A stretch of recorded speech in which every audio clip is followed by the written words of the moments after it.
Boa noite a todos. Estamos aqui mais uma vez para dar continuidade à palestra sobre Papi, né? E eu queria, antes de mais nada, agradecer, agora que estamos gravando, a presença da matriarca Chaya, e a esposa e sucessora também, e tem a herança também do meu iniciador, patriarca Totti, e ela é atualmente a matriarca da Igreja Expectante e grão-mestre da Grande Ordem dos Cavaleiros de Filipe de León. Por favor, matriarca, se apresente. Então, nós vamos hoje vamos fazer um retrospecto de um pequeno resuminho do que a gente viu, tá? Então, mestre Papi, linhagens e sucessões. A gente começou com uma breve biografia, falamos sobre a infância, juventude, idade adulta, trabalhamos a questão dele como médico, mago, sacerdote, a história iniciática do Papi, o médico da primeira hora. Abordamos todo o relacionamento de Papi com o Tsar Russo e, de um modo geral, toda a hierarquia, né, toda a aristocracia russa e também o alto clero da igreja do patriarcado ortodoxo. Como exemplo disso, a gente mostrou esse slide, né? Que o símbolo do brasão russo, o símbolo da igreja ortodoxa russa e o símbolo do martinismo russo são muito parecidos. Depois, nós trabalhamos as principais linhagens de sucessões de Papi. A primeira linhagem de sucessão de Papi foi a linhagem de Henri de Lage. A segunda linhagem de sucessão foi de Agostinho Chabozor. E a terceira linhagem e sucessão foi desse irmão Neves. Né? Eu até falei, quando eu estava falando na última palestra sobre a Ordem Rosa Cruz Cabalística,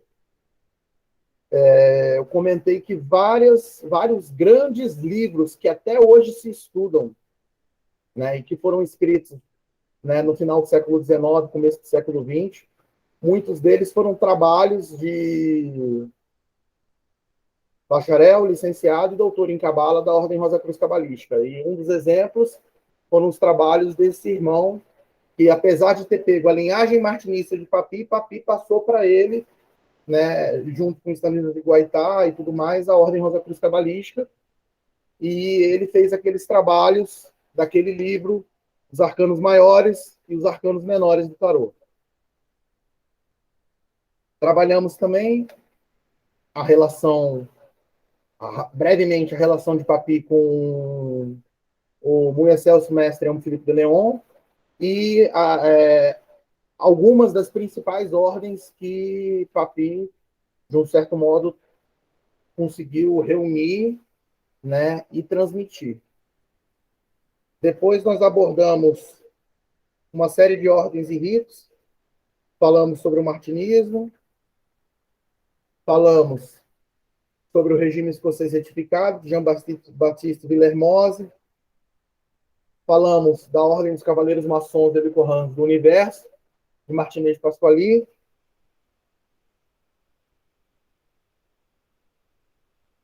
Terminamos essa parte falando sobre as 3 vias internas da tradição cristã.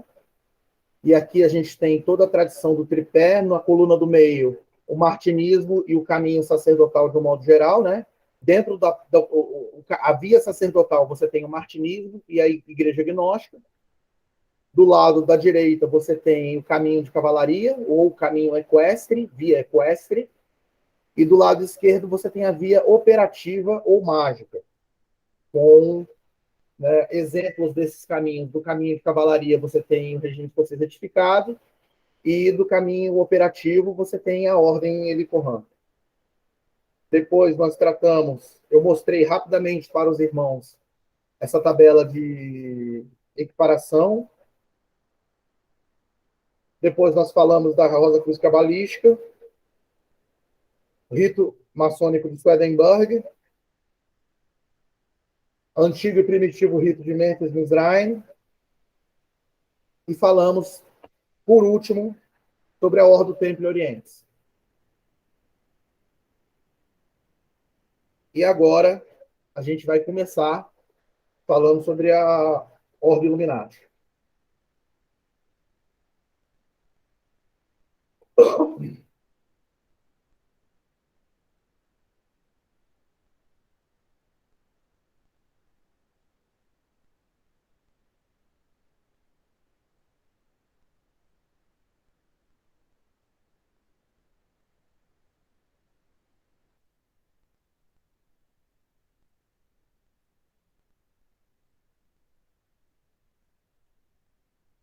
Bom, a Ordem dos Illuminati da Baviera foi fundada na noite de 30 de abril a 1º de maio de 1776, véspera da famosa Noite de Santa Walburga. Essa é tipo uma noite das bruxas nas tradições mais nórdicas, assim, tá, gente? Em uma floresta perto de Ingolstadt, na Baviera, no sul da Alemanha. Entre aqueles que estavam naquela noite, sabe-se apenas a identidade de 3: Adam Westphal, Max Merz e Anton von Massenhausen. Mais 13 pessoas estavam presentes. Após a fundação, Adam Westphal, que é o chamado também de Frater Spartacus, Franz Xavier von Zar, que é um barão protestante de Hanover, procuraram o maçom Adolf von Knight, que é o Frater Philon. Esse último desenvolveu o rito dos Illuminati da Baviera, junto com o Westphal, que foi introduzido na loja de Munique por Theodor von Grothendieck. O grupo foi criado com o nome de Antigos e Iluminados Profetas da Baviera, Ancient and Illuminate Seers of Bavaria, ou Ordem dos Perfeitos, mas tem sido chamado também de Ordem Illuminati, ou Ordem dos Illuminati, ou Iluminados Bávaros. O símbolo dos Illuminati, né, que é o símbolo, a coruja, que simboliza a sabedoria e tudo mais.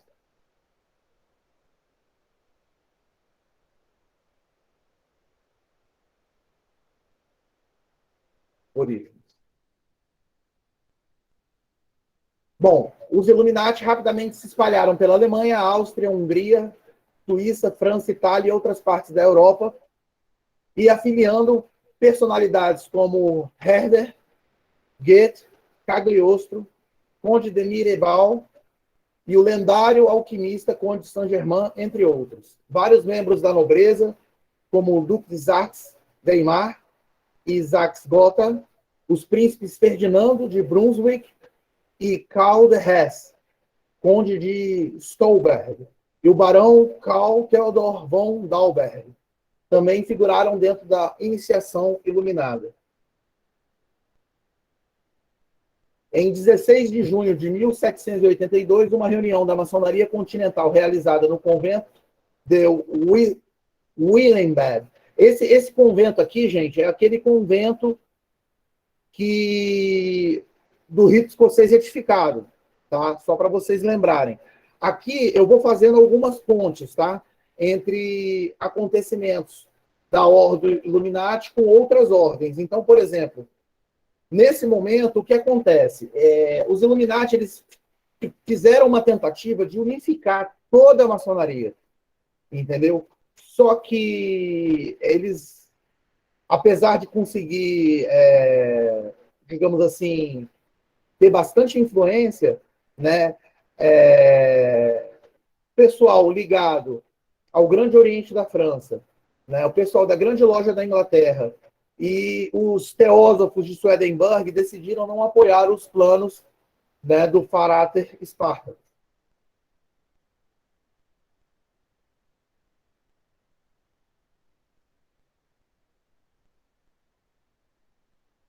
Bom, em 22 de junho de 1784, o eleitor da Baviera, Duque Karl Theodor, advertiu sobre o perigo representado pelos Illuminati e aprovou um decreto contra a sociedade bávara. Frater Spartacus foi demitido de sua cátedra, indo para o exílio em Rastibona, para liderar a ordem no exterior sob a proteção do Duque de Saxe. Em 1785, o edital foi confirmado e assim começou a perseguição e detenções aos membros da sociedade. Gente, essa história é meio cabeluda, assim. Primeiro que, supostamente, entendeu? Pegaram um dos membros da Ordem dos Illuminati, né?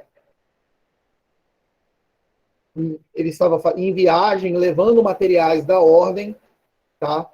E conta a lenda que eles pegaram o cara, mataram o cara, queimaram ele e vieram com a justificativa que caiu um raio na cabeça dele. Mas o engraçado é que o raio caiu na cabeça dele e queimou ele, só que não queimou todos os papéis que estavam com ele, entendeu? E aí, digamos assim, eles falam de um jeito assim que foi como eles tiveram acesso a alguns dos materiais dos Illuminati, em que dizia que eles pretendiam, né, o que seria... dizem que se a Ordem dos Illuminati não tivesse sido destituída, muito provavelmente, né, a Revolução Francesa teria acontecido muito tempo antes, né? Então, assim, a gente vê que, de um modo geral, os, os Illuminati, eles tinham essa postura progressista, né? De científica, né? Ligada ao conhecimento, ligada a todas as ordens iniciáticas. Só que como ela foi perseguida, o que aconteceu? Nesse mesmo dia, o mais engraçado é que nesse mesmo dia em que supostamente a ordem foi decretada suspensa, né, assim, abateu colunas, como a gente costuma dizer, nesse mesmo ano, não no mesmo dia, perdão, mas no mesmo ano, o Conde de Cagliostro criou o rito de Cagliostro. Né? Então, para você ter uma ideia, o que a gente. E Cagliostro era da ordem dos Illuminati.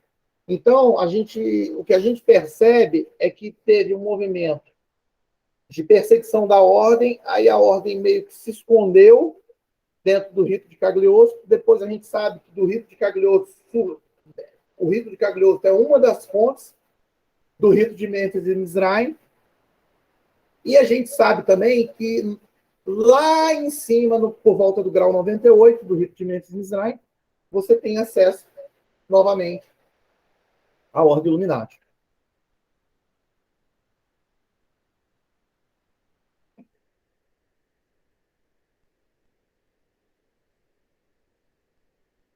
Bom, como é a estrutura de graus, tá? Como era a estrutura de graus, tá?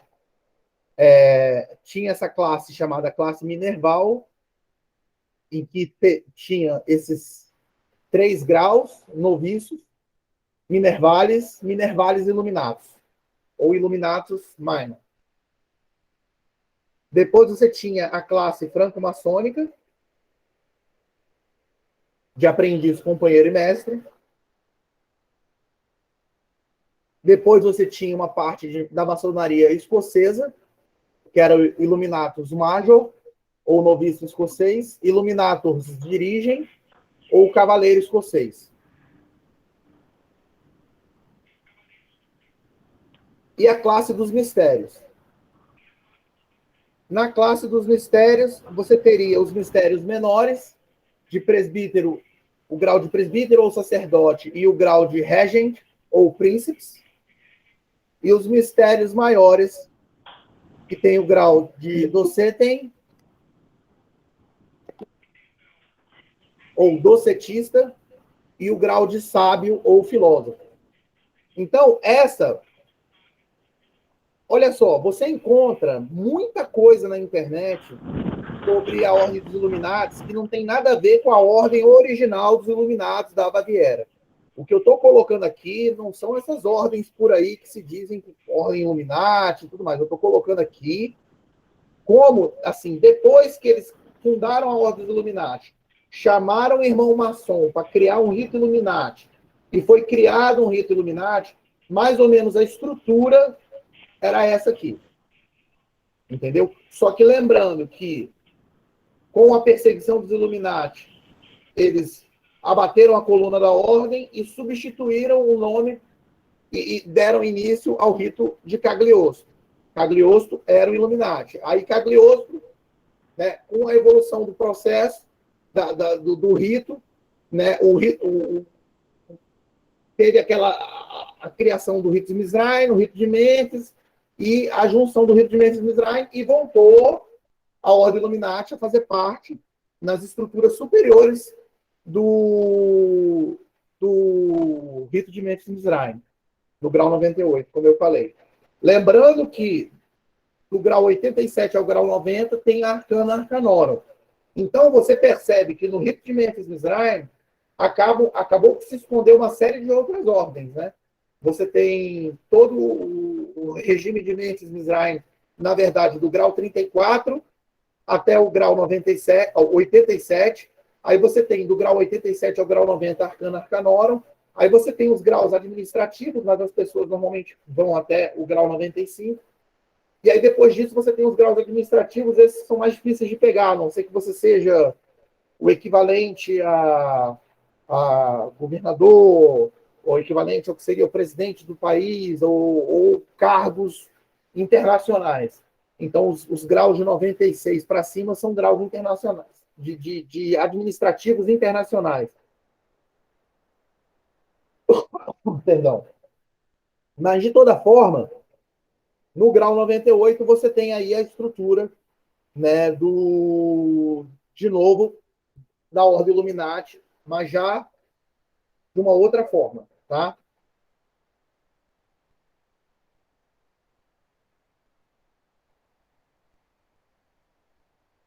Vamos falar agora sobre a Golden Dawn.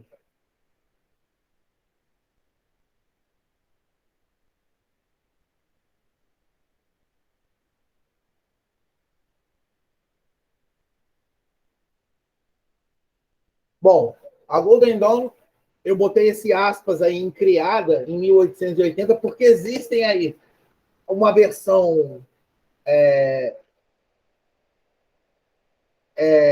mais objetiva, racional, né? Histórica, cética, em que ela foi criada em 1880, e uma versão mais iniciática, uma versão mais, digamos assim,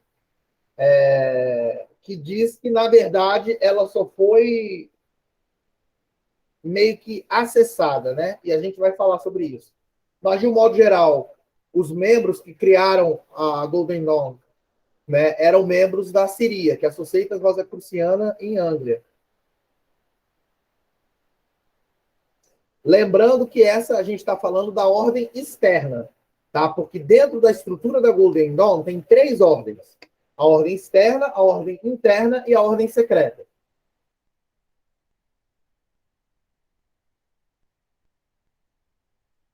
E aqui estão alguns nomes dos fundadores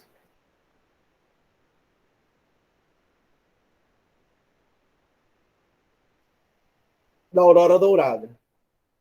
E aqui a gente tem que deixar um espaço especial e carinhoso para o MacGregor Matters, que esse cara foi um dos maiores ocultistas ingleses que se tem notícia. Inclusive, ele é responsável por muitas das grandes traduções, tá? Só para vocês terem uma ideia,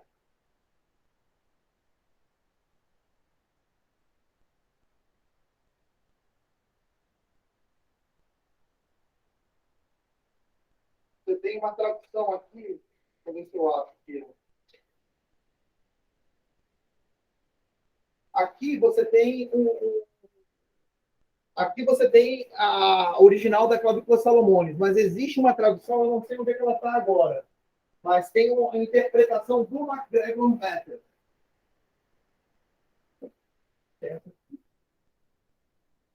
aqui do Eliphas Levi. Eu não estou achando agora, mas tem uma série de livros que ele escreveu que são livros assim impressionantes, né? Ele trabalha a magia de uma forma excepcional. Bom, e a principal proposta da ordem hermética da Golden Dawn, da Aurora Dourada, era colocar em prática os rituais e ensinamentos de magia fortemente influenciados por textos de John Dee, Eliphas Levi e Francis Barrett, entre outros, mas principalmente, né, focando nesses três. Todos seus membros fundadores eram, com efeito, Rosacruzes e maçons.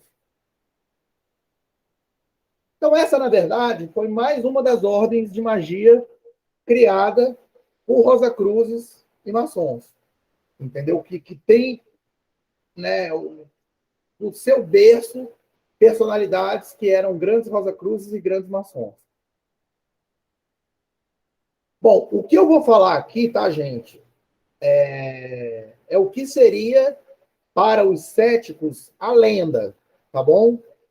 Então, assim, eu não vou entrar no mérito da veracidade ou não. Eu estou contando a história, entendeu? Então, eu vou contar a história que seria o Westcott e o Woodman decifraram o manuscrito e escreveram a essa senhora chamada Anna Sprague. Logo estabeleceu-se uma animada correspondência com a mulher que revelou ser uma iniciada em uma ordem secreta chamada... Gente, eu não sou muito bom no alemão, então eu só vou falar em português. A Aurora Dourada. Decifrados os manuscritos, que seria a compilação de diversos manuscritos e documentos originais com base em uma chave encontrada no livro do abade Johann Critenius, descobriu-se que eles continham anotações e esquemas que esboçavam a silhueta de 5 rituais e descrições precisas de graus rosacrucianos de neófitos, zelator, teóricos, práticos e filósofos, idênticos aos graus de uma ordem alemã do século XVIII. Aí você tem, ao longo da história, várias ordens que seguiam esse estilo de graus, que seria zelator, teóricos, neófitos, zelator, teóricos, práticos e filósofos. Às vezes, eles chamam, às vezes, o zelator de probation, né? Às vezes eles podem só ter o grau de neófito no lugar de zelator. Então, tem umas pequenas alterações com relação ao grau 0 e ao grau 1, que seria o neófito e o zelator, mas que, de um modo geral, a estrutura é mais ou menos essa.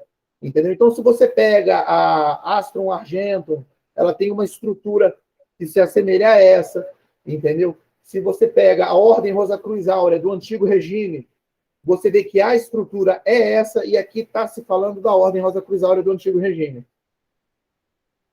Né? E, bom, então, em pouco tempo, o Westcott recebeu instruções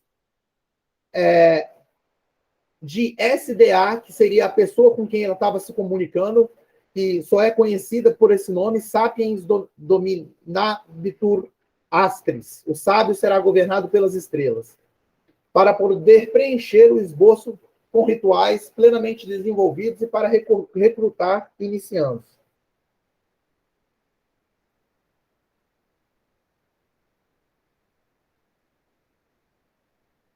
Todo esse trabalho foi submetido à SDA, que autorizou a fundação da Sociedade Oculta no Exterior, que se chamou The Hermetic Order of the Golden Dawn in the Outer, a Ordem Hermética da Aurora Dourada no Exterior.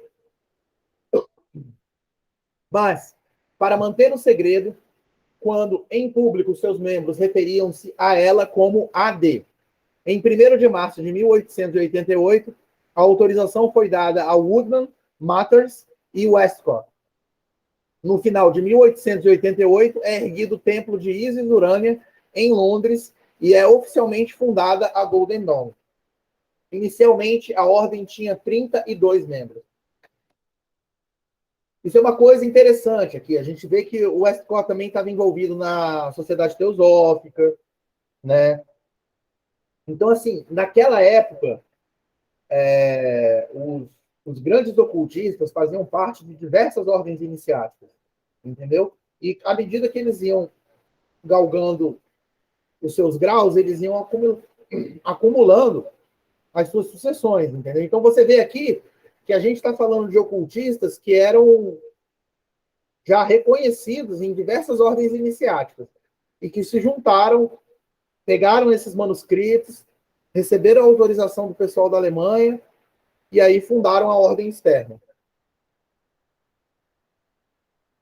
Foi uma das ordens precursoras do renascimento do paganismo no fim do século XIX e início do século XX, influenciando muito nos sistemas de estudo de ocultismo e magia atuante, responsável por divulgar no Ocidente uma síntese de vários sistemas mágicos, até então isolados, como a Cabala, a magia sagrada de Abramelin, o Tarô, os Grimórios de Salomão, a magia enoquiana de John Dee e Edward Kelly, o sistema Rosa Cruz, os Tátuas, a astrologia e a alquimia. Então, como vocês podem ver, e uma coisa que é importante dizer, tá? O sistema da Golden Dawn é um sistema sui generis. Então, assim, é um sistema diferente de qualquer outro sistema mágico, apesar de ter algumas similaridades com relação à estrutura de graus, a métodos de estudo e tudo mais, né?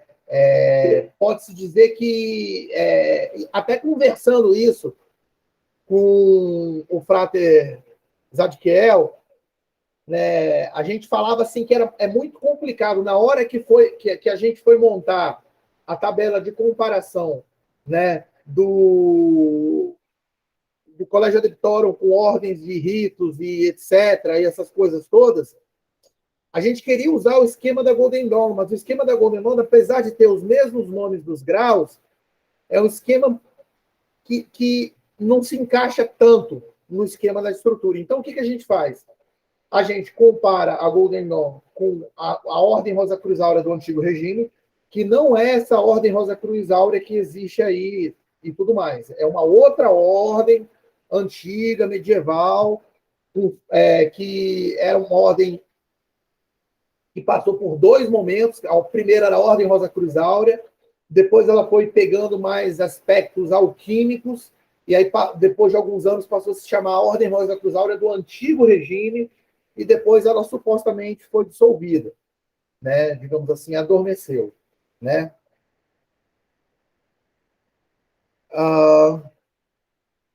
Vamos lá.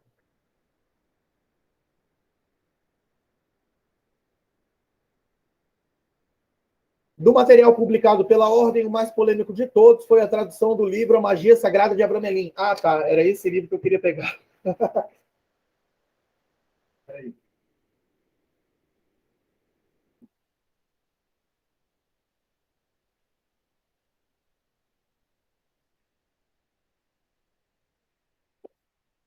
Esse livro aqui, que é a tradução,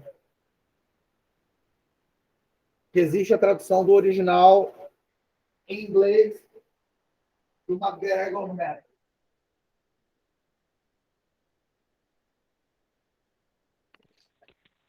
Tô com uma dúvida, depois posso falar?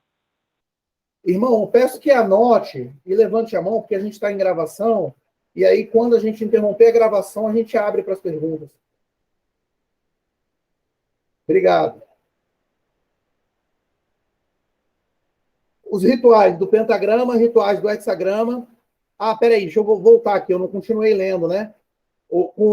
A clavícula de Salomão que eu mostrei ali, aquela clavícula de Salomão, o original está no Museu de Londres. O original mesmo. Então, aquela versão que eu mostrei para vocês no começo é uma versão que tem a fotocópia do original do Museu de Londres e depois a tradução para o espanhol. Tá? Cabala Desnudada também é outra obra escrita por Matters. Tá? Aí você tem todos esses rituais que a gente conhece com tanta facilidade hoje, como o ritual do pentagrama, ritual do hexagrama, todo aquele lance de trabalhar com armas mágicas, talismã, conversas com anjos, artes divinatórias e tudo mais, é como se tivesse ganhado mais fama também, graças a todo esse trabalho da Golden Dawn, que depois foi se tornando mais público, né? E aí esses rituais passaram a ser mais acessíveis. Mas é claro, assim, eu não aconselho ninguém a pegar rituais da internet e simplesmente repetir, tá? Porque normalmente os rituais não estão completos. Se você pega a versão, por exemplo, a versão que eu aprendi, que é a versão do Israel Regardier, ou Israel Regardier, como outros chamam, né? Mas a versão dele, do ritual menor do pentagrama, é, existem alguns gestos, existem algumas coisas que eu não vi nenhuma versão da internet que tem a versão completa. Não vi. E eu já procurei muitos, até mesmo para ver se tinha, entendeu? E não encontrei nenhum texto que tinha a versão completa. Agora, existem outras versões, né? Eu estou falando da versão da Golden Dawn. É claro que o Crowley, depois o Crowley foi membro da Golden Dawn, não chegou, né, muito longe, mas teve acesso a muitos materiais, né? Só para você ter uma ideia, o Israel Regardier, ele foi secretário do Aleister Crowley, né? Então, assim, existe toda uma relação, né, entre essa linha telêmica que meio que saiu, digamos assim, né, da Golden Dawn. A gente sabe que não é só isso, que é muito mais complicado do que isso, mas eu estou tentando fazer meio que um resumo aqui para a gente poder tocar em frente.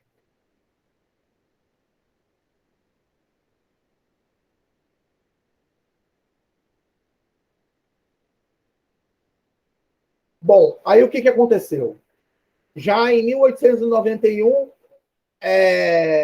MacGregor Matters faz uma visita a Paris, entra em contato com chefes secretos da ordem, e nesse encontro eles recebem, digamos assim, mais uma permissão, digamos assim, para continuar os trabalhos e para fundar outras lojas e pegar e acessar o que seria a ordem interna da Golden Dawn,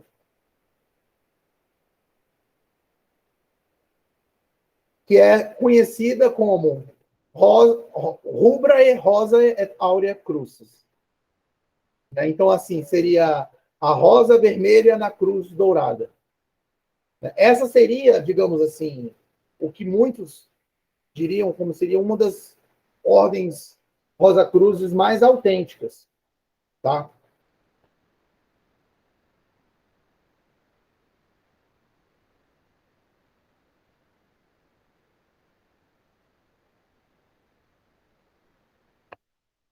Bom, criou-se então a ordem interna, né, com o segundo nível de graus.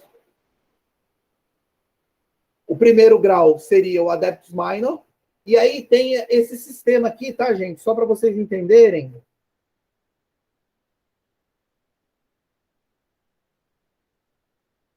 Todo o sistema da Golden Dawn tem esse tipo de anotação. Então, você tem o grau, e o grau é seguido de um código numérico. 5, que é o quinto é igual a sexto. Significa que o Adeptus Minor é o grau 5, e aí tem a equiparação com, digamos assim, o que está faltando. Né? Então, vocês vão ver que os graus eles vão aumentando. Você tem ali o grau 1 é igual a 10 do Zelator, e você tem o grau 10 igual a 1, já que é o último grau que a gente vai falar daqui a pouco. Bom, a gente pode dizer que Yates foi um dos membros mais famosos, assim, a nível de pessoas, né, do mundo profano que fizeram parte da Golden Dawn, e Yates foi um dos que podemos destacar aí, né? Além do templo Isis Urânia, em Londres, em 1893 foi fundado o templo Amen-Ra, na Escócia. Eu acho que é Amon-Ra, tá? Não sei, eu tenho que ver se não é um erro de digitação aqui, tá? Na Escócia, em 1895, E em 1895, o Templo de Osíris, e na América foram fundados os templos Teme, em Boston, Tênis, na Filadélfia, e Tot Hermes, em Chicago. Em 1900, o último templo, o de Horus, na Inglaterra. E aí você tem a ordem secreta, que é a Astroia e Argóia. Só para vocês terem uma noção, a ordem Astrum Argentum, na verdade, o nome em latim é esse, o nome em grego equivale a Astroia e Argóia, que significa estrela de prata. Então, é como se Crowley tivesse usado para criar o nome da ordem secreta da Golden Dawn. Entendeu?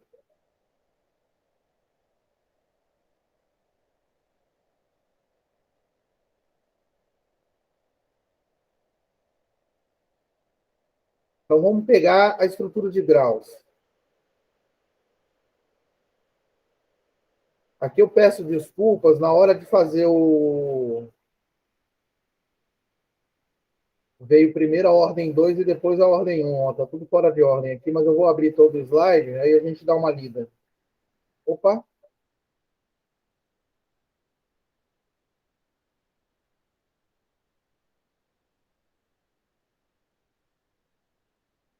Tá. Então você tem aí a primeira ordem, que é propriamente a Golden Dawn. Aí você tem o grau Neófitos, Zelator, Teóricos, Práticos, Filósofos. Quando a pessoa entra na ordem interna, ela faz como adeptos, antes de ser adeptos minor adeptos, que seria o título, que seria o 5 igual a 5, ele tem que refazer a ordem externa como adepto. Então, adeptos minor zelator, adeptos minor teóricos, adeptos minor práticos, adeptos minor filósofos. Aí ele chega a adeptos minor adeptos. Depois, adeptos major, adeptos exemplos. O que acontece aqui é o seguinte. Normalmente, os estudos a nível de Goetia só começam no grau de adeptos minor adeptos. Os estudos de Enochiano a partir de adeptos major. E no adeptos exemplos, é aquele grau que eu expliquei para você já outras vezes, que quando você chega no final dele, antes de você ir para a ordem secreta, você recebe um dever de casa, que é criar sua própria ordem iniciática, entendeu? Então, aqui você começa a desenhar os moldes do que vai ser uma ordem que vai se adequar mais ao momento atual, digamos assim. Né? E é isso que acontece. Você percebe que a própria criação da Ordem Cabalística da Rosa Cruz foi o trabalho de adeptos exemplos do Stanlisa de Guaitá. Tá? E aqui, para falar da Ordem Secreta,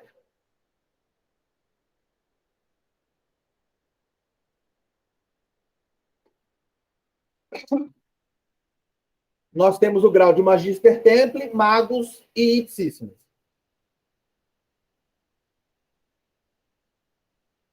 Agora a gente vai falar brevemente da Igreja Gnóstica.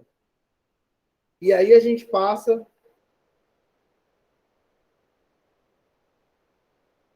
para uma nova etapa da palestra.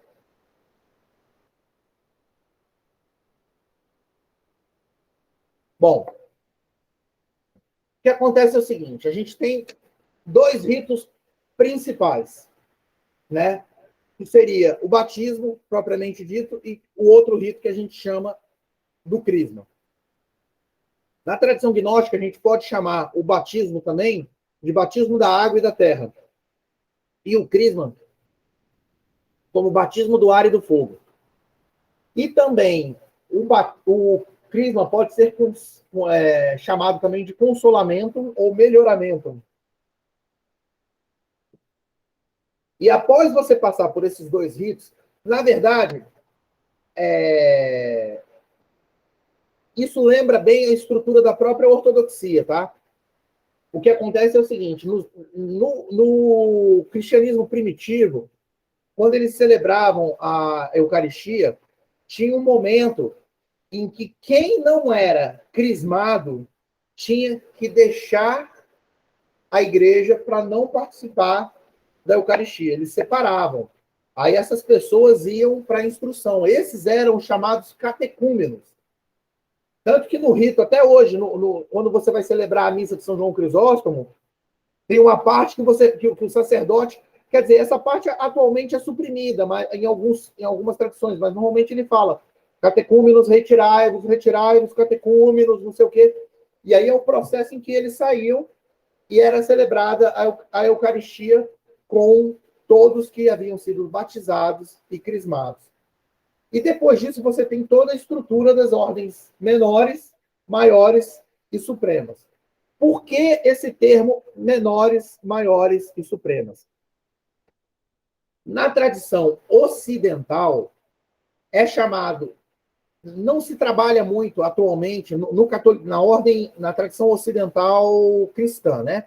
No catolicismo romano, por exemplo, no catolicismo da convenção da holandesa, né? Do veterocatolicismo, né? Na igreja anglicana, não se trabalha muito essas ordenações menores, tá? Mas você sabe que sempre existiu, mesmo que fosse uma simples nomeação. E, na verdade, a imposição de mãos e a liturgia que ordena a pessoa acólito, custódio, leitor e exorcista menor, são liturgias simples. Às vezes é um parágrafo, 2 parágrafos, uma imposição de mãos, você coloca um cordão de uma cor e por aí vai. Entendeu?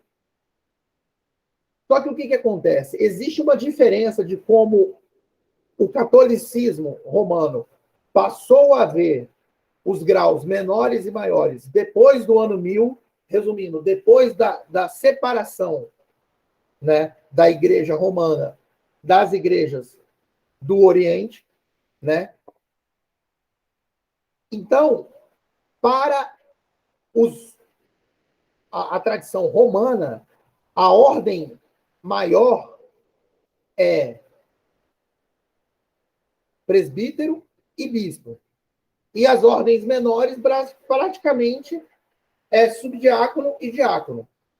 O que acontece é que, na ortodoxia, as ordens maiores começam com o subdiaconato. E as ordens menores vêm antes. Então, a gente criou uma estrutura para tentar compensar esse desequilíbrio entre a vertente ocidental e a vertente oriental do cristianismo. E eu vou explicar para vocês como é que a gente fez. Então, você tem o grau de acólito, né, ou a ordenação de acólito, que é conhecido também como borborianista, ou aluno secreto, que é aquele que saiu do pântano ílico, porque viu brilhar uma luz em seu horizonte e respondeu ao chamado de sua catedral, para quem agora, na gruta do seu coração e entre os elementais, está nascendo o divino menino. Custódios, que é o guarda, o protetor, o capitão de armas, é o guardião das chaves da igreja, né? É o que protege, é o que resguarda, é o porteiro, é o cadionista, ou aluno perfeito. Aquele que Cristo se manifestou nele, mas ainda é frágil, um recém-nascido necessitado de infinitas curas e muito amor para que possa se desenvolver e crescer.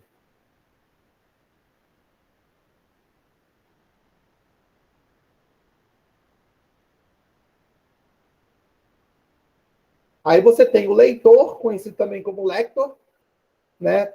Que é aquele dedicado ao mistério da leitura da palavra de Deus na Assembleia Litúrgica. É o ninfiusita, ou o cavaleiro eleito.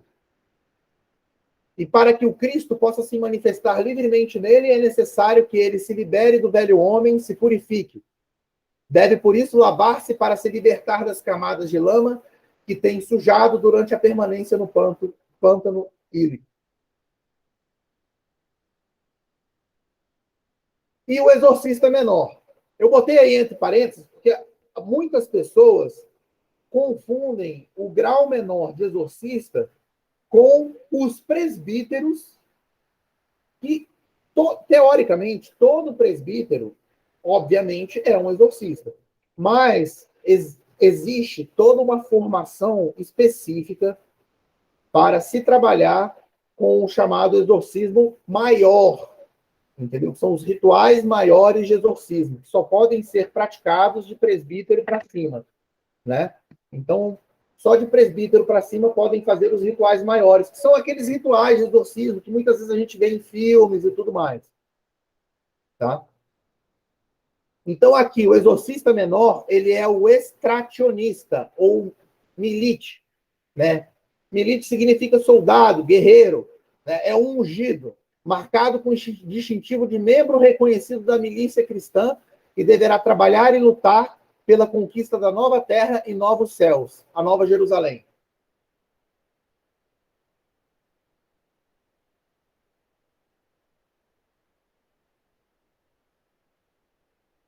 Agora a gente vai entrar no que seria as ordenações maiores.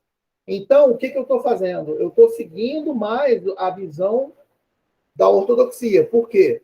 Porque a ortodoxia manteve mais inalterada a tradição cristã do que a tradição ocidental do catolicismo romano.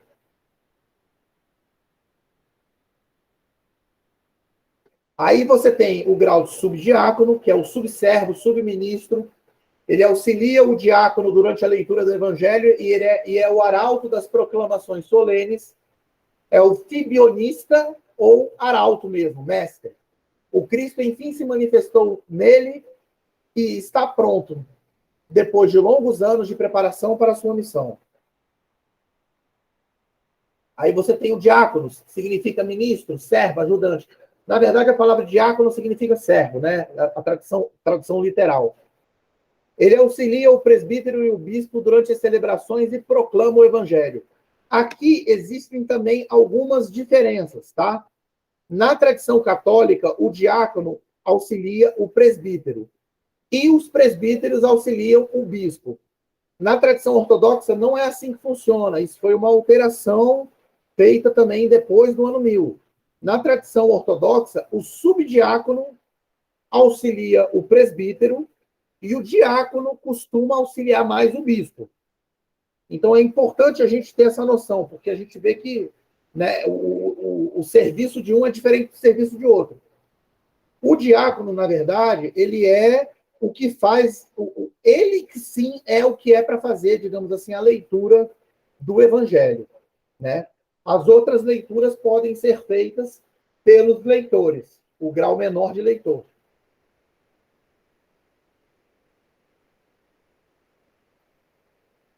Bom, só terminando o diácono, é o zaqueísta ou mestre eleito. O velho homem agora está completamente morto para dar lugar ao novo homem, porque nele aconteceu a fusão de corpo e de espírito. E aí vem o grau de presbíteros, derivado do grego. Presbítero é uma pessoa de idade, um ancião, né? Prestes, ou aquele que presta favor, que ajuda o próximo. É o que conduz as celebrações eucarísticas, podendo consagrar o pão e o vinho. É chamado de barbelita, ou mestre do real segredo.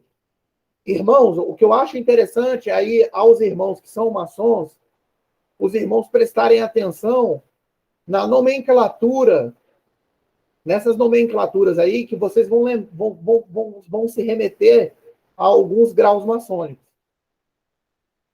O iniciado é agora completamente despertado. Assim que, mesmo continuando a operar neste mundo, não é mais do mundo, porque a sua vida se tornou agora uma vida de serviço. Lembra, gente, a palavra sacerdote vem de sacrifício. Então, a vida do sacerdote é uma vida de sacrifício. É uma vida de sacrificar o ego em pró do Cristo interior, né?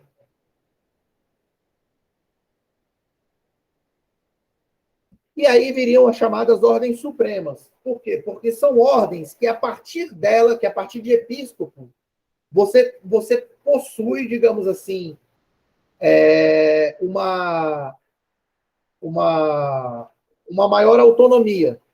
Então, na verdade, o episcopo é como se fosse o iniciador martinista, entendeu? Ele é aquele que pode fazer as ordenações menores, né, e as ordenações maiores, né? Significa inspetor, supervisor. Tem a missão, os bispos têm a missão de santificar, ensinar e governar no âmbito de uma circuncisão definida, ou seja, de uma diocese ou prelazia. O bispo é também a autoridade máxima da igreja particular local em jurisdição e magistério. A ele compete ministrar o sacramento da ordem de modo exclusivo e também na igreja latina o sacramento do crisma. Por que eu coloquei isso? Isso foi uma outra alteração ocidental depois do ano 1000, feito pela Igreja Vaticana, que foi o quê? Foi colocar só o bispo ou um presbítero autorizado pelo bispo é que poderia fazer a cerimônia do crisma. Na tradição oriental e no cristianismo primitivo nunca foi assim. Era o presbítero que fazia o rito, tanto do batismo quanto do crisma. Inclusive, na tradição ortodoxa, a cerimônia é como se fosse uma cerimônia só. Você tem o batismo, aí você tem uma cerimônia de tosamento, que significa circuncisão espiritual, que corta um fiozinho do cabelo da pessoa, e logo em seguida você tem o crisma. Entendeu? Entretanto, na tradição gnóstica, realmente, nesse caso, faz mais sentido que o bispo celebre pelo menos a liturgia do crisma, porque o rito do crisma, pelo menos o rito que nós usamos, né, é um rito muito mais complexo. Né? Tem até uma parte que a gente derrama vinho na cabeça da pessoa, simbolizando o sangue de Cristo e tudo mais. Então tem é bem técnico, é um rito meio demorado, sabe? E que realmente, nesse caso, a cerimônia que a gente usa é uma cerimônia cátara, que data do século IX. Na linha cátara, eram os bispos que faziam essa cerimônia. Então, como a gente usa como cerimônia do crisma uma cerimônia cátara, e na cerimônia cátara quem fazia ela era o bispo, aí a gente acaba, né, que o bispo faz o crisma na linha gnóstica. Mas dentro da nossa tradição, a gente tem a tradição ortodoxa e católica também. Na tradição ortodoxa, a gente segue as regras ortodoxas e na tradição católica, a gente segue as regras católicas. Tá? Bom, o que mais? Deixa eu ver aqui onde eu parei. Eu falei do crisma. Ordenar presbíteros e diáconos, bem como conferir ministérios, são funções exclusivas do bispo. Conforme o Código de Direito Canônico, os bispos que, por divina instituição, sucedem aos apóstolos, são constituídos pelo Espírito que lhes foi conferido pastores da igreja, a fim de serem também eles mestres da doutrina, sacerdotes do culto sagrado e ministros do governo. Isso está no Código de Direito Canônico Católico, tá? No capítulo 375, parágrafo 1. Na tradição gnóstico-teosófica, o bispo recebe o título de tal. Ele também é chamado de barbelita ou mestre adébito. E essa seria a plenitude do sacerdócio, a investidura que faz do iniciado o custódio e transmissor da tradição. Entretanto, ele não possui completa autonomia, sendo submetido a um patriarca.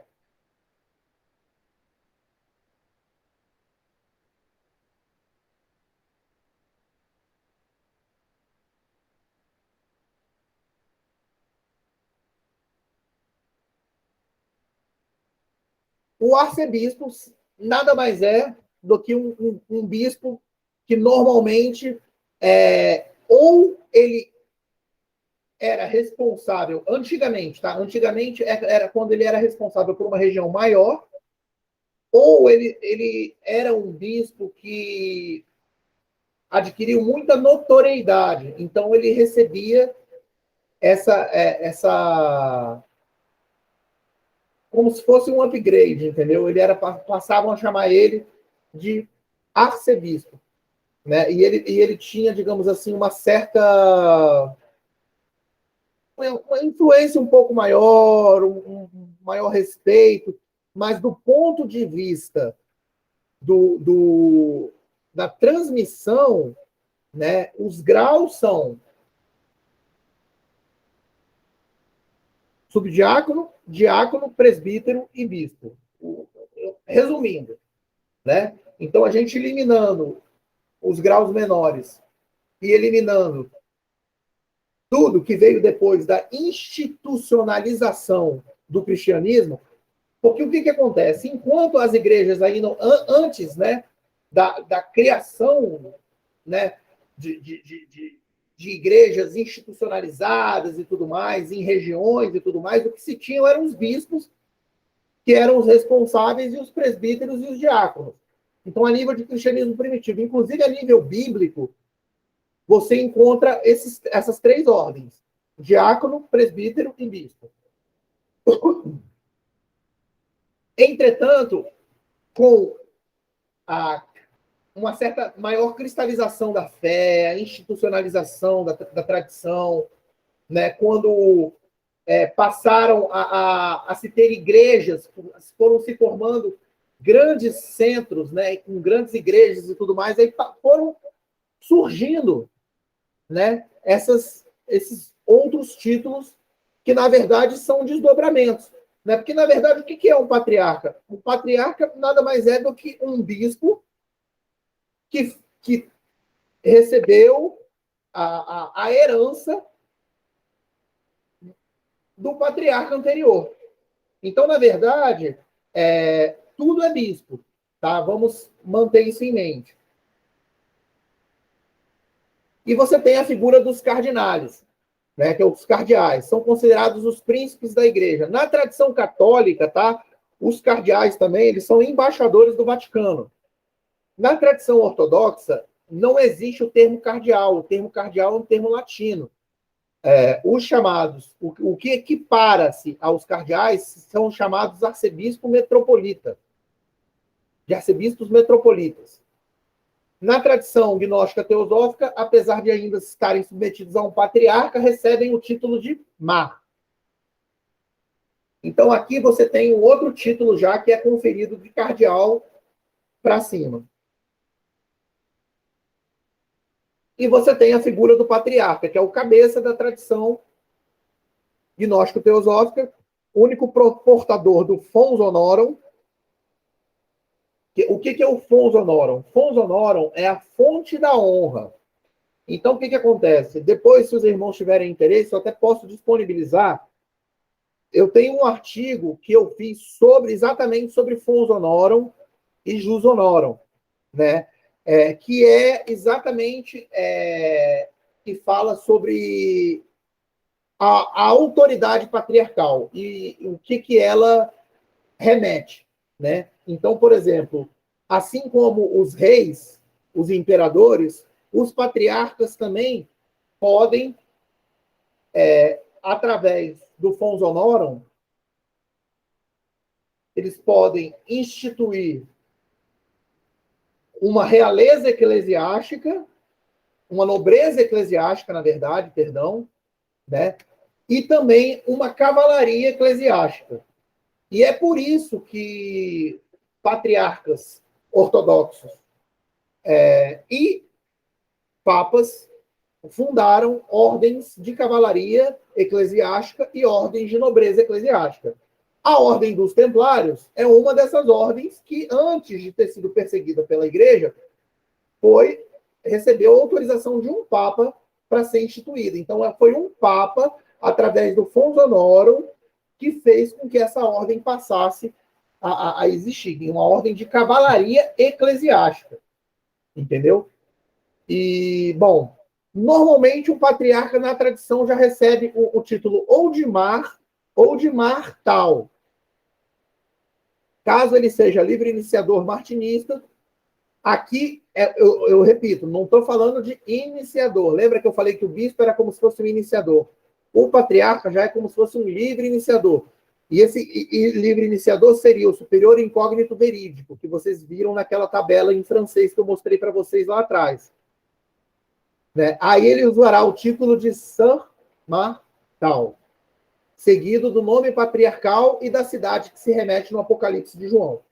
Então, por exemplo, meu nome, iniciática, Saint Martal Tarit. Aí depois vem a cidade, Tou Sardes. Né? Então, de Sardes. Então, seria Tarit de Sardes, porque é uma das igrejas, das 7 igrejas do Apocalipse.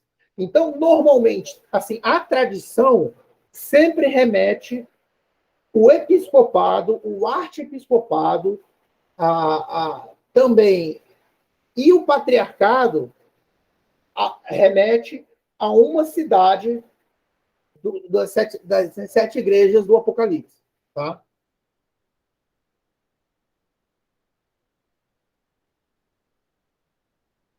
E agora, irmãos, vem a parte que eu tanto queria que chegasse.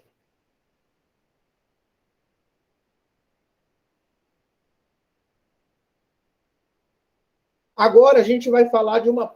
Então, numa primeira parte, a gente abordou a história, a vida de Papi.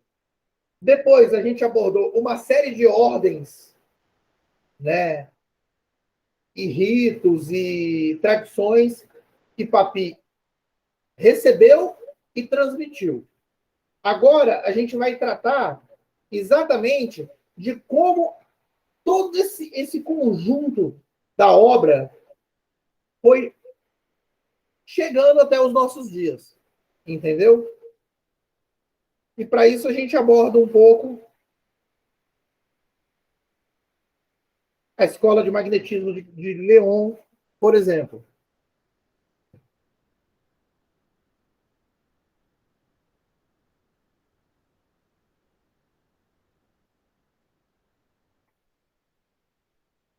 É importante assim que o que conta os próprios livros, né? Você tem, como eu falei aqui, eu já mostrei para vocês os livros em outras palestras, né? Que são os livros que contam a história de Philippe de Leon. E o primeiro foi até escrito por Philippe Incosse e Mestre Sevananda, né? E o filho de Papi era afilhado de Philippe de Leon. Então eles tinham um relacionamento assim muito bonito e pode-se dizer que quando Papi conheceu Philippe foi, digamos assim, quase que uma epifania, entendeu? Ele falou assim, esse cara é um verdadeiro mestre, né? E o Papi mesmo, apesar de ser mestre, né, de todo aquele grupo, né, que ficava em volta também de Amo Felipe, ele não se colocava numa posição de mestre, muito pelo contrário, sempre numa posição de amigo e sempre prestando reverência ao mestre, Amo Felipe de Leon.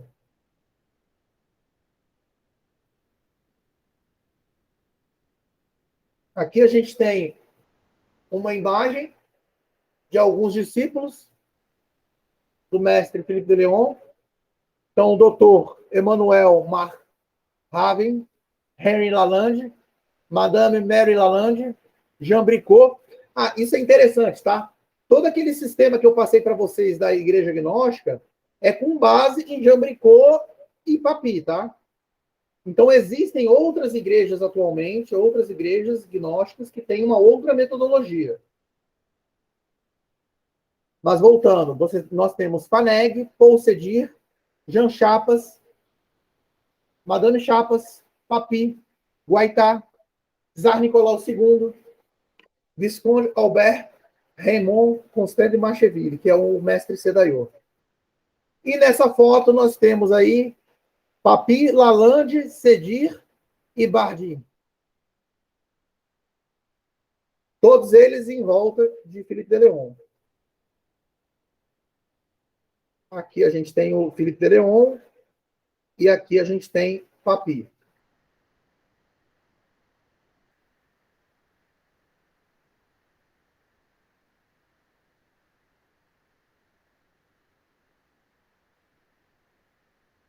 Tá, eu vou fazer o seguinte, eu vou deixar o slide aberto, e aí quem quiser ler, lê, e depois, quando vocês tiverem acesso ao slide, a palestra no YouTube, vocês podem até pausar e ler, porque eu acho que essa parte aqui, mais importante do que ler, é a gente ter um bate-papo sobre isso. O que aconteceu foi o seguinte, uma série de fatos aconteceram.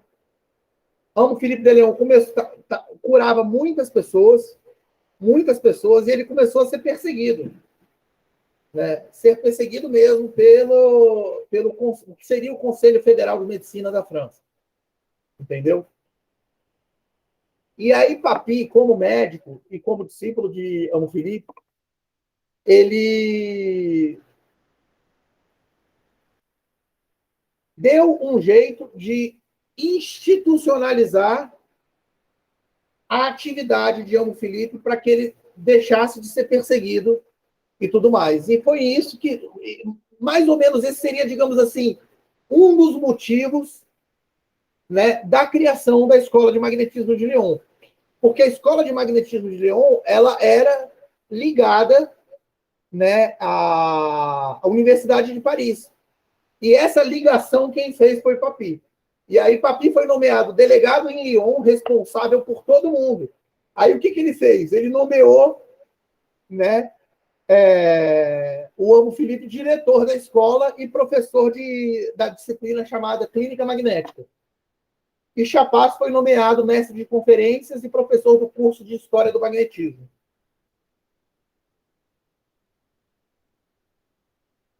Aqui, irmãos, eu quero falar para vocês que tem muito material sobre isso, tá? Se os irmãos tiverem interesse, hoje em dia você encontra material em PDF que fala em detalhes sobre tudo isso. Então, eu estou passando numa maior velocidade por isso, porque eu estou partindo do princípio que depois, se os irmãos tiverem interesse, os irmãos vão procurar se aprofundar. Aqui, irmão, deixa eu só tentar... Aqui você vê mais ou menos uma carta do mestre Filipe para Papi. Eu vou ler. Senhor doutor Encos, meu querido doutor e amigo, amanhã, domingo, por volta das 2h30, vou anunciar aos clientes de Lyon a abertura dos cursos, ou melhor, a distribuição das inscrições, porque para os cursos de anatomia e fisiologia, espero que esses senhores de quem me falaste já tenham vindo ou então que me informeis a época em que poderão fazê-lo. Quanto aos cursos de psicologia, não me afastarei da minha maneira de encarar o ponto de vista religioso. Estaremos obrigados a ferir o mínimo possível as ideias de cada aluno, isto é, a dar-lhes o estômago somente, a dar-lhes ao estômago somente o que puder ser bem digerido. Gente, eu peço perdão, não estou conseguindo ler direito. A existência, eu estou sem óculos, a existência afirmada e a prova dessa existência, a sua imortalidade e a prova da mesma, as suas relações com a matéria. Eis o que, em algumas lições, farei compreender. Sabeis, porém, meu querido amigo, que não posso ir muito longe, porque eles se perderiam e não mais quereriam viver. Então, isso é interessante, né? Porque você vê a postura, né, de Filipe, né, falando assim que se eu for fundo demais, eles não vão nem mais querer viver e ficar vivos. Né? Efetivamente, se os nossos infelizes mortais conhecessem o país que está do outro lado da cortina, pediriam certamente o nada, onde não existir, porque eles não têm olhos para ver, nem ouvidos para ouvir. Eu lhes mostrarei que, somente quando o estado embrionário tiver envelhecido o seu ser, eles serão então transformados. Servirá também a anatomia imediata e ponderavelmente para desenvolver-lhes a inteligência. Eles reconhecerão bem rapidamente que o acaso deve ser banido de seu cérebro. Enfim, espero que Deus abençoará aquele que pôs tudo isso em movimento, bem como a nossa querida escola, que foi o próprio Papi. Então, aqui ele está, né, pedindo que Deus abençoe a Papi, porque foi graças a ele que a escola foi institucionalizada. Recebei, querido doutor e amigo, as saudações e agradecimentos de vosso servidor e amigo Felipe.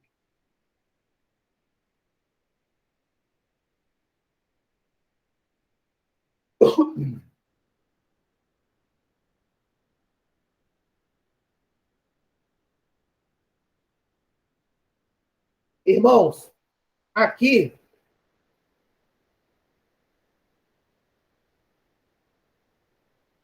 eu coloquei em cima os principais por aquele sistema francês das três vias. No meio você tem Louis Claude Saint-Martin, à direita você tem Jean-Baptiste Villermoz e à esquerda você tem Martinez de Pasquali. Aqui nós temos Sedayor, Sevananda, nós temos o Patriarca Tote e o Mestre Tote, perdão, ele já foi por Oriente Eterno, e agora a Matriarca Ishaya, que é a esposa do Patriarca Tote, e nós temos o Sarvananda e a esposa Daya. Então, essa é a sucessão depois de Papi, de lá até aqui. Então, esse aqui é como se fosse um resumo de foto.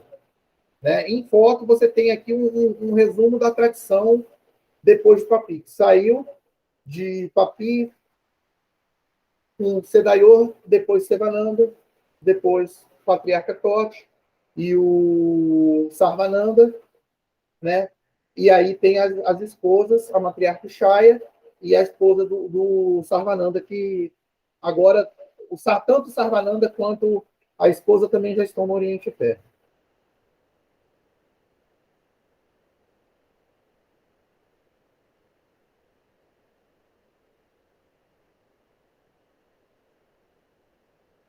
Bom, Albert Raymond nasceu em 1º de setembro de 1872 em Valence, sul da França, filho de Marie Delmas e Eloy Costet, visconde de Macheville.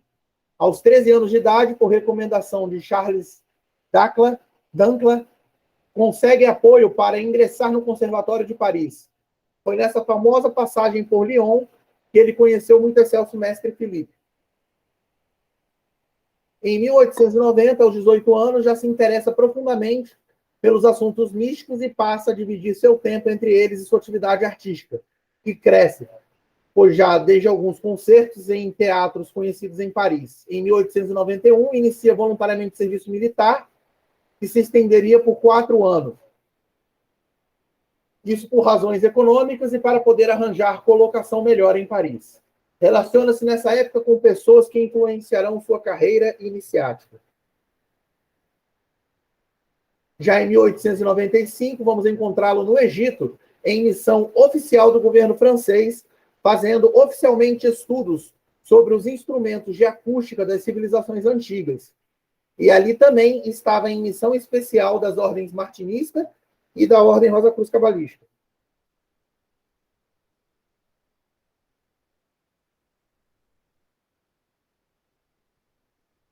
Perto do ano 900, aumenta sua atividade material e consegue sucessivamente elevados postos, chegando a tocar em grandes concertos, como a Ópera Cômica de Paris. Foi também numa época em que teve grande atividade maçônica, martinista e cabalística. Já em 1906, possuía uma editora de música e aluguel e venda de pianos. Era membro da Sociedade de Autores de Paris, junto com sua esposa, brilhante pianista e compositora. Dessa união nasceu em 1901 seu primeiro filho, Visconde Léo Alvarez Constant de Macheville, conhecido como Sri Sivananda Swami ou Sarmartal Gerhel.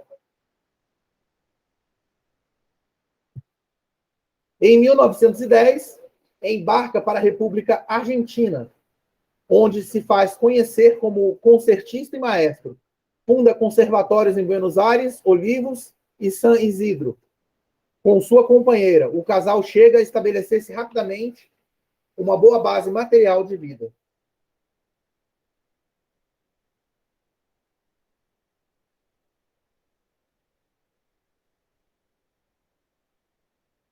Era 1915 e desde então passa a receber e ensinar a nova doutrina, o Livro das Leis de Vayu. Esse livro, gente, é um livro é um livro excepcional, assim. Depois a gente pode conversar mais sobre ele, senão me lembrem, tá? No futuro, talvez até fazer uma palestra sobre esse livro, porque vale a pena. É um livro profético, né? Em 17 de agosto desse ano, de 1919, fundou, junto com um grupo de discípulos seus, a Igreja Expectante. E em 1924 muda para o Brasil. No Brasil, começa o que poderia chamar a segunda fase da vida do homem e do mestre. Faz várias tentativas de fundar colônias naturalistas e olímpicas, isto é, com base em seu livro. Vai para Santa Catarina, depois no Paraná, onde conhece sua segunda companheira, futura mãe dos 5 filhos de seu segundo matrimônio. Depois vai para Goiás, novamente para o Paraná, e finalmente no Rio Grande do Sul, onde passará os últimos 10 anos da vida, com exceção de 3 passados em São Paulo. Aqui, irmãos, esse é um super resumo. Se vocês quiserem maiores informações, vocês podem acessar a página da Igreja Expectante, que depois eu posso mandar o link para vocês. Vocês podem acessar também a página do Colégio da Vitória do Monastério Hemopax, que tem algumas informações, mas, no momento, a página da Igreja Expectante tem mais informações mais detalhadas. E para aqueles que quiserem informações mais detalhadas ainda, tem os livros que contam toda essa história, todo esse trajeto, toda essa trajetória aí.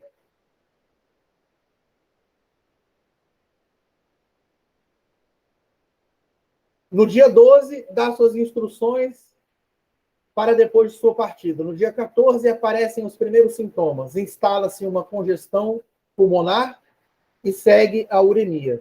O venerável mestre Sedaior passa suavemente a outro plano às 16h55 do dia 22 de janeiro do ano de 1943.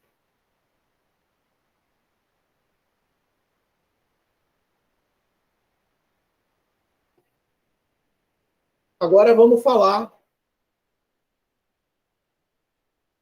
né, do Sedaior enquanto mestre. Um amigo da família de Sedaior o levou à presença do mestre Felipe por haver achado algumas particularidades no menino. Então isso é interessante, tá, gente? Porque Sedaior, de todos esses mestres que conviveram com o Amo Felipe, Sedaior foi o único que conheceu o Amo Felipe quando era criança. Entendeu? E o que aconteceu? No futuro, depois ele em Paris, se envolvendo com o Papi, se envolvendo com o Stanislas de Guaitá, com essa galera toda, de repente trazem um grande mestre a Paris, quem é? Amo Felipe de Leon. E aí ele fala para todo mundo, não, eu já conheço ele. Conheci ele quando era criança. Né? Em 1892, sendo já militar, como oboé solista e subchefe da banda do seu regimento, Sedaior conheceu o sargento Montagne, que o colocou em contato com um grupo independente de estudos esotéricos, no qual Sedayor conheceu Papi, Bartlett, Sedir e outros mestres da época, inclusive 2 magnetizadores que se fizeram muito amigos de Sedayor e que foram também seus futuros companheiros do martinismo, Raymond e Montan. No mesmo ano foi iniciado na ordem martinista pelo grande místico Sedir, recebendo o nome místico Sedayor e o nome esotérico CDR/2H, o que indica que ele foi o 8º discípulo iniciado por Sedir. Então, a primeira iniciação dele no martinismo, as primeiras iniciações dele no martinismo foram através de Paul Sedir. Esse código aqui, só para vocês entenderem, é um código que simboliza aonde a pessoa está situada dentro da linhagem que, digamos assim, que agora a gente trabalha remetendo a Papi. Então, a gente tem o meu, por exemplo, TRT barra... Aí eu não lembro. Eu tenho o código aqui, mas eu não lembro agora de qual. Mas aí tem um código, e esses códigos aqui, o H e o 2, cada um remete aqui, e isso aqui simplesmente são as consoantes do nome. Ó. Se você pegar aqui, apagar as vogais, você fica CDR. Tá? Só para vocês entenderem aqui.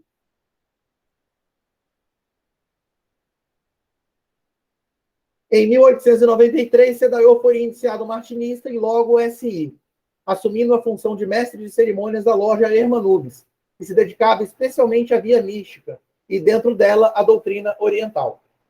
Então, aqui você já vê ele como mestre de cerimônias, exercendo função de oficial, né, em 1893.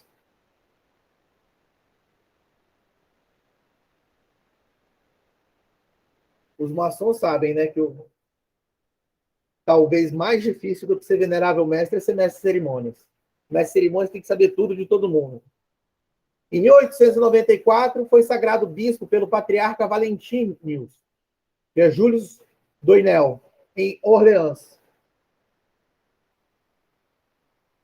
Não obstante sua missão oficial no Egito, até 1910, recebeu várias iniciações. Após essa data, trabalhou em Paris com Papi, Sedir e outros. Por ocasião de uma viagem do mestre Filipe a Paris, na qual diferentes martinistas deveriam lhe ser apresentados, Sedayor declarou que já o conhecia. Isso aí eu já falei, né?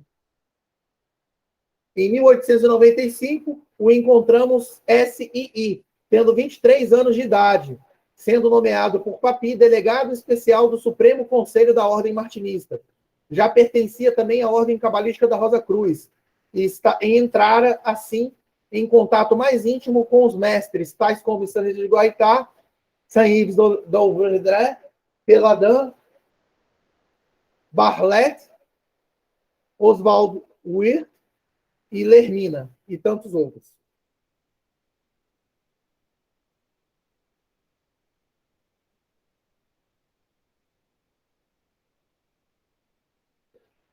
Sedayor mantinha correspondência há muito tempo com a iniciada Ida Hoffmann, conhecida pelas ordens iniciáticas como Soror Peregrina, por ter sido colaboradora mais íntima de Theodor Hels, que é o Frater Peregrino. Lembra nas outras palestras que a gente falou sobre Theodor Hels e toda a tradição dele? A Ida Hoffmann, ela foi uma das pessoas, digamos assim, que contribuiu profundamente com o trabalho de Theodor Hels, tanto que ela era a Soror Peregrina e ele era o Frater Peregrino, né? E ele, a gente já comentou sobre isso, né? O sucessor, o Theodor Hels foi sucessor do Rudolf Steiner. Ida Hoffmann, Rosa Cruz, maçom, membro da Ordo Templi Orientis. Lembra disso? Lembra que essa OTO que ela era membro, é da linha do Theodor Hels, tá?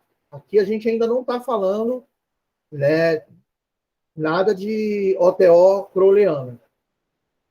havia seguido por correspondência a promessa de Sedaior de colaborar com ela se chegasse a vir ao continente sul-americano para formar uma colônia olímpica e naturalista, pois Ida Hoffmann conhecia bem tais organizações, por ter sido colaboradora íntima de Henry Ottendorff, ou cara, não sei pronunciar esse nome não, vocês me perdoem, que é o fundador do célebre sanatório e naturalista de Monte Verità. Esse Monte Verità foi, digamos assim, talvez uma das primeiras experiências assim que misturou uma coisa meio que depois só viria a acontecer de novo com o movimento hippie, sabe? Se você for parar para ver. Então foi um momento no século XIX que muitos iniciados, muitos místicos, muitos esoteristas se juntaram e formaram uma colônia naturalista nesse Monte Verità, né? E exatamente no dia que o Sedaior ele ia assinar a escritura da compra de um terreno em Mendonça, chegou uma carta da Ida Hoffmann comunicando que ela estava no Brasil. E como ele havia se comprometido com ela em fundar uma colônia naturalista, aonde junto com ela e trabalhar para isso e tudo mais, ele acabou indo para o Brasil e deixou o pessoal na Argentina responsável por tocar em frente os projetos que estavam sendo desenvolvidos por lá.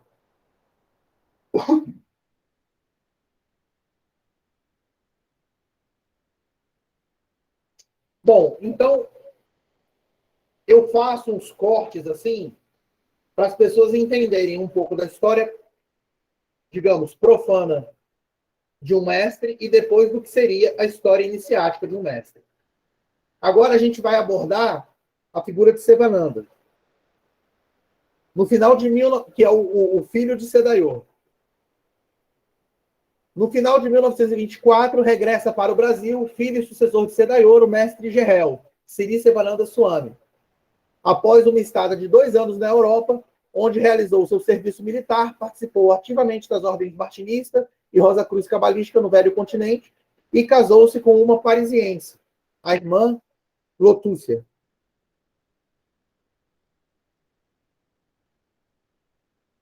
Aqui tem uma imagem, eu vou tentar ampliar aqui, do Sedaior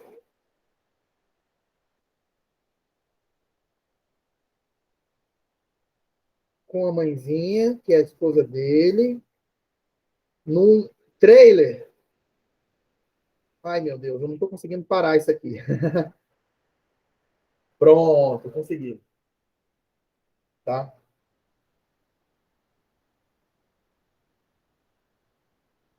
Aqui nós temos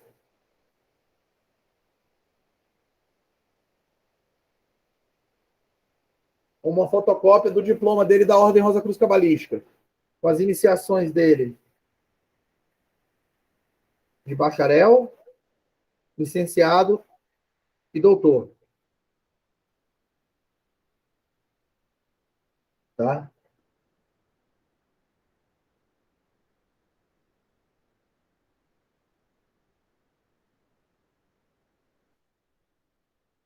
Depois de uma tentativa frustrada de se fazer uma colônia em Joinville,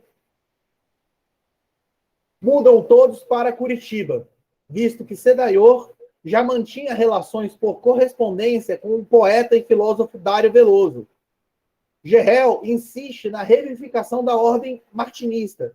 E, como Dário Veloso, aqui está o código do Dário Veloso. Dário Veloso, ele era superior incógnito, iniciador livre, e tinha sido iniciado por Papi. Então, o que acontece?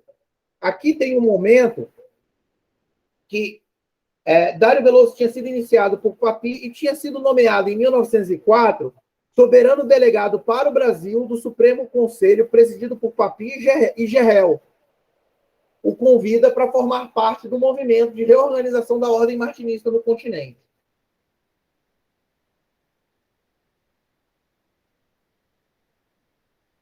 Está terminando, tá, irmãos? Eu sei que está um pouco longo, mas está no finalzinho.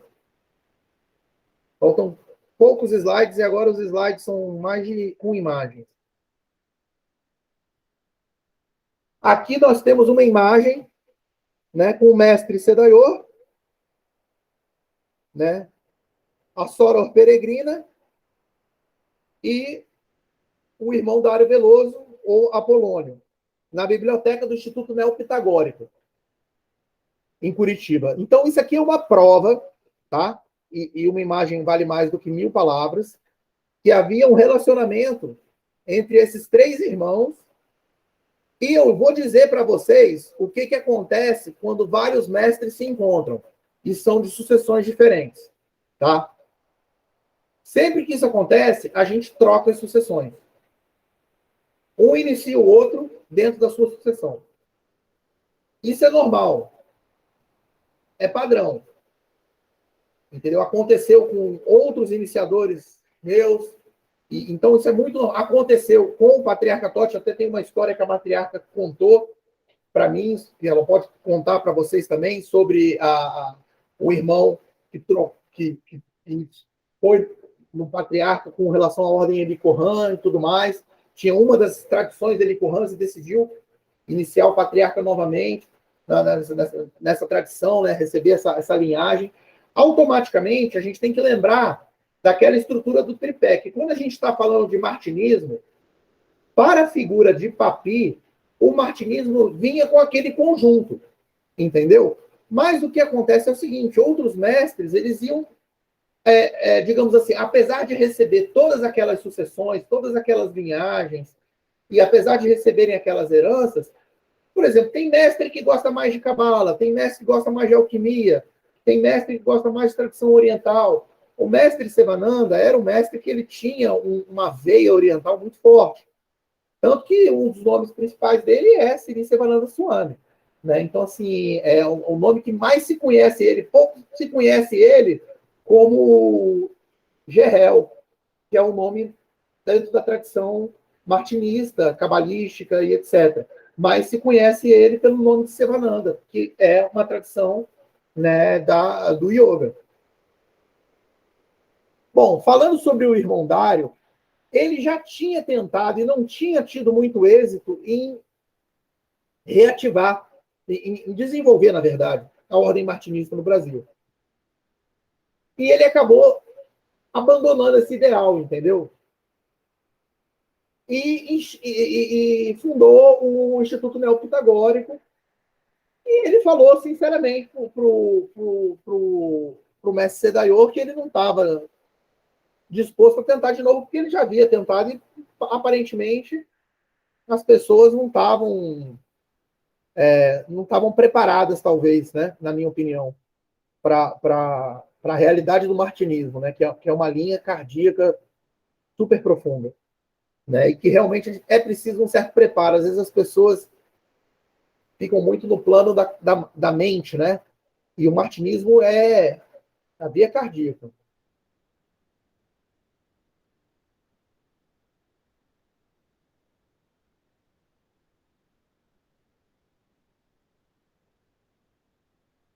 Tá. Agora a gente agora praticamente terminou, a gente vai falar muito pouco. Então, o que a gente tem aqui? A gente tem as ordens que Papi tinha. Tá? Tem algumas coisas aqui. Deixa eu ver se está tudo certo aqui.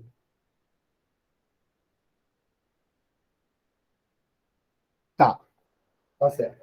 Então, isso aqui era o que tinha Papi. Aí, o que acontece? Ele passou isso para os seus discípulos. Dentre eles, Sedayor. Aí, Sedayor, o que ele fez? Ele veio para América. Tá? E aí, além dele pegar as coisas que ele teve acesso, através dos mestres dele, do mestre Papi, ele pegou outras coisas com outros mestres. E aí agregou mais a tradição. E o Sivananda também pegou e agregou mais a tradição. Tem algumas coisas aqui, tá? Tem algumas coisas aqui que são pelo Sedayor e outras coisas que são pelo Sivananda. Como Sivananda, essa parte aqui é Sivananda, isso aqui é Sivananda. Mas, entendeu? Isso aqui, isso aqui. E isso é normal, tá, gente? normalmente, como os mestres fazem parte de muitas ordens, à medida que eles vão pegando as sucessões e as heranças, eles vão levando em diante. Aí junta o que ele aprendeu com um mestre, com o que ele aprendeu com outro, com o que ele aprendeu com outro, com o que ele aprendeu com outro, e isso vai agregando. É por isso que é importante a questão da corrente iniciática, né, que liga cada elo dessa corrente, é um mestre que está conectado ao mestre do passado e que dá a sua contribuição para a tradição e tudo mais.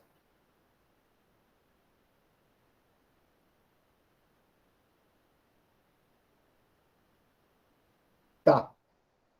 Antes de tudo, deixa eu falar qual é a diferença de herança para sucessão. A sucessão, tanto a sucessão apostólica quanto as linhagens, você alcançando o grau que você recebe, digamos assim, a sua liberdade iniciática, que no martinismo é chamado de superior incógnito iniciador livre, que é diferente, como eu sempre falo, do superior incógnito iniciador. Lembra que o superior incógnito iniciador livre, ele está lá no terceiro templo. Ele percorreu todas aquelas 3 ordens do sistema e alcançou, né, o terceiro templo, onde não há mais divisão entre os caminhos, sacerdotal, equestre e operativo. Tá? Então, todos esses irmãos que chegam à liberdade iniciática, eles têm a sucessão e eles têm a linhagem. E tendo a liberdade, eles podem transmitir essa sucessão e essa linhagem. Agora, o que é herança? A herança iniciática já é diferente. A herança iniciática, ela determina quem é que vai comandar as instituições de determinados mestres. Entendeu? Então, a herança é quem é que vai ficar no comando. Isso é importante porque a gente vai aprender uma coisa aqui. Ó. O que aconteceu? Chegou o momento que o mestre Sivananda, ele praticamente deu uma dividida na tradição. A parte mais oriental ficou com um discípulo dele e a parte mais ocidental ficou com outro discípulo dele. Lembra? Eu estou falando de herança. Então, digamos assim, o papel de ser responsável por aquela instituição. Entendeu? E aí você tem o mestre Totti e o mestre Sarvananda. De um modo geral,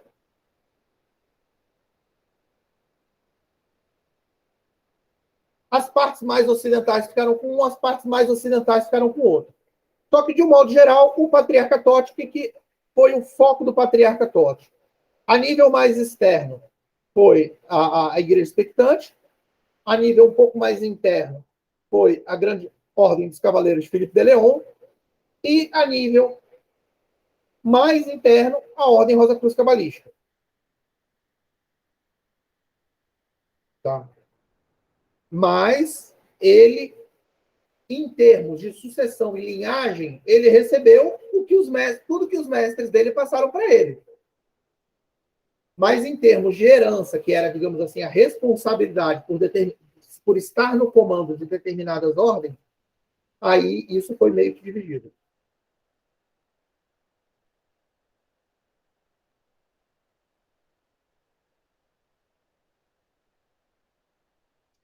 Tá, vamos lá. A herança da tradição oriental saiu do Sarvananda e foi para esse irmão. Entendeu? Mas o foco desse irmão foi mais o quê? A Sarva Yoga. Tá?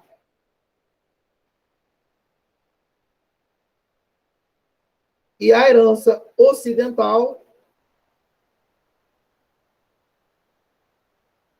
foi para a matriarca Shaya, que está presente aqui com a gente. A Igreja Expectante, a Grande Ordem dos Cavaleiros de Filipe de León. E aqui Esse cara estranho do lado do patriarca sou eu, tá? Sem barba. A Ordem da Cruz Cabalística e a Amopax. Por que a Amopax aqui? Isso aqui, numa reunião que eu tive com o patriarca em 2005, eu conversei muito com ele. Eu falei, patriarca, não é possível que a Amopax fechou. A gente tem que reativar a Amopax. Aí ele falou assim, olha, eu não, não tenho mais condições de fazer isso, mas se você quiser fazer, eu te autorizo. Entendeu? E aí ele falou, se você quiser tocar, né, reiniciar, né? Porque, na verdade, a Homopax, ela, na década de 70, ela começou lá atrás. Depois eu posso explicar para vocês um pouco mais sobre a história da Homopax e tudo mais. Que não vem ao caso, mas ela começou, né, e praticamente teve o seu encerramento das atividades na década de 70. Por quê? Porque a verdade é que começou muito influenciado pelo movimento hippie, essas coisas todas, começaram a se misturar muitas coisas. Então, tinha uma comunidade, tinha o monastério, eles tinham as atividades deles e tudo mais, só que as pessoas não estavam levando muito a sério, sabe? Não estavam respeitando. Era mais tava se transformando num ponto em que se encontravam pessoas que, quando estavam meio perdidas, vou me juntar à comunidade. Então, não tinha aquela verdadeira vocação, né, para o caminho iniciático. E aí, por conta disso, de uma série de dificuldades que foram sendo apresentadas, o Sivananda decidiu meio que encerrar os trabalhos, mas, de um modo geral, ficou sobre, digamos assim, a tutela do Sarvananda, a Homopax, com todas as ordens, e em especial da tradição oriental.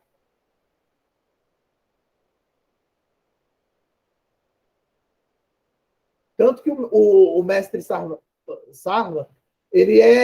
o Sarvananda, ele é considerado, digamos assim, o protetor, né, da tradição da Homopax. Só para ficar claro, eu não vou ler de novo isso não, mas só para entender. Só lembrando, a gente tem essa estrutura.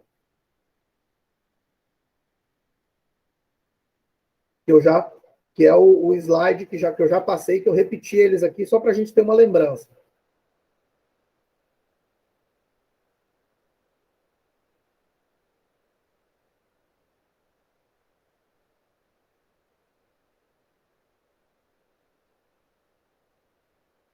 E aqui eu vou falar especificamente da parte da Homopax, da estrutura que chegou a mim depois dessa conversa que eu tive com o patriarca nesse dia aí. Essa foto foi do dia que eu tive a conversa com o patriarca.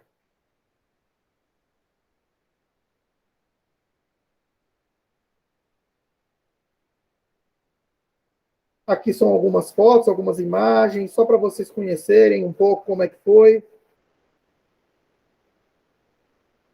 E esse é um outro mestre aí que já passou por Oriente Eterno também. Ah, não. Primeiro eu quero mostrar isso aqui para vocês. Tá. Resumidamente, a estrutura ficou assim. Por isso que a gente deu o nome de polimatripatriarcado primordial. Primeiro, poli, porque são vários patriarcados. Matre e patre, porque se eu morrer e assumir uma mulher, vai virar matriarcado. Entendeu? Como, no caso, a matriarca Ishaya é matriarca de um matriarcado. Então, a igreja expectante era um patriarcado, como assumiu uma matriarca, virou um matriarcado. Né? Então, isso eu botei, digamos assim, para manter a estrutura de uma forma meio que politicamente correta, digamos assim. Né? Aqui tem uma parte da tradição que tá à parte, porque eu peguei com outros mestres, né? com os mestres filipinos, uns mestres chineses e indianos, que eu peguei essa linha do Tantra Yoga. E aqui você tem uma estrutura do monastério Homo Pax, uma parte aqui, uma parte aqui. Aqui o patriarcado ortodoxo com a Ordo Benefactorum Equites Alexandrinos, que é uma ordem de cavalaria eclesiástica, e a Academia Nobilitatem Ecclesiastica, que é uma academia de nobreza eclesiástica. Esses aqui, tanto esse aqui quanto esse aqui, não é iniciático, tá? É uma outra proposta. É de reconhecer a virtude de pessoas e conferir, né,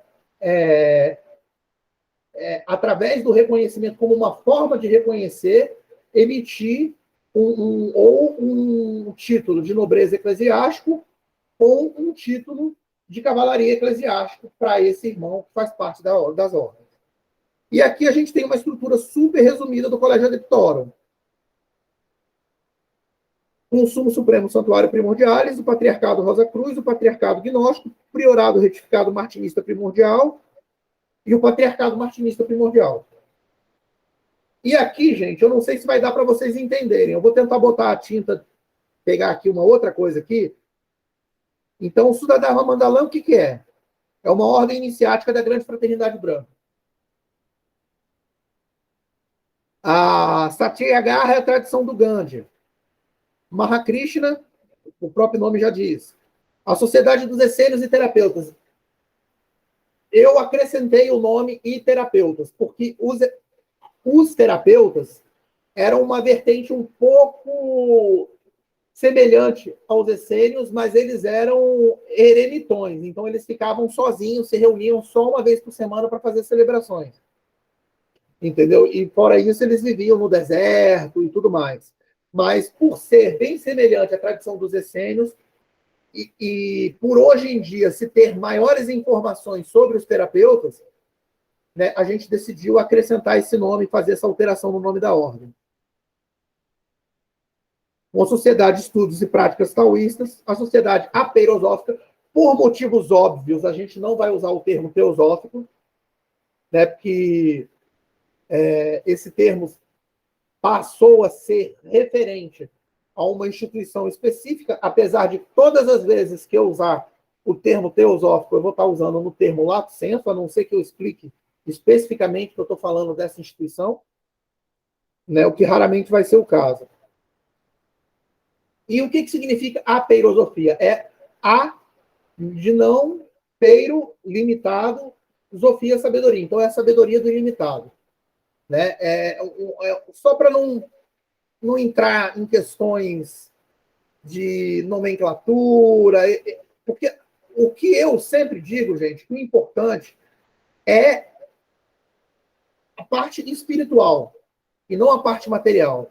Não me interessa instituições. Interessa, de alguma forma, levar o que eu aprendi e o que sempre me fez bem para outras pessoas. Esse eu acredito que seja o meu papel. Né? Então, por conta disso, foi criada a estrutura do Colégio Adeptorum e do Polimacro Patriarcado, exatamente para que não entre em questões de herança, não entre em questões de... Porque não é difícil. Eu tenho os documentos que provam a sucessão e a linhagem. Entendeu? E em alguns deles tem a herança. Mas aí, para não ter problema, deixa para lá esse negócio de herança, entendeu? E vamos pensar na parte espiritual. Jean-Baptiste Villermoz fez a mesma coisa. Ele tinha muitas coisas, muitos materiais que eram remetidos diretamente dos templários, né? E ele puxou toda uma das partes de formação do rito de Villermoz foi a estrita observância templária alemã. Mas a estrita observância templária alemã queria que o Vaticano devolvesse todo o dinheiro, todos os bens, e ainda se retratasse. Entendeu? Com a perseguição que eles fizeram dos templários. Já Villermoz falou assim, não quero saber disso, não. A gente tem a herança espiritual, e isso nos basta.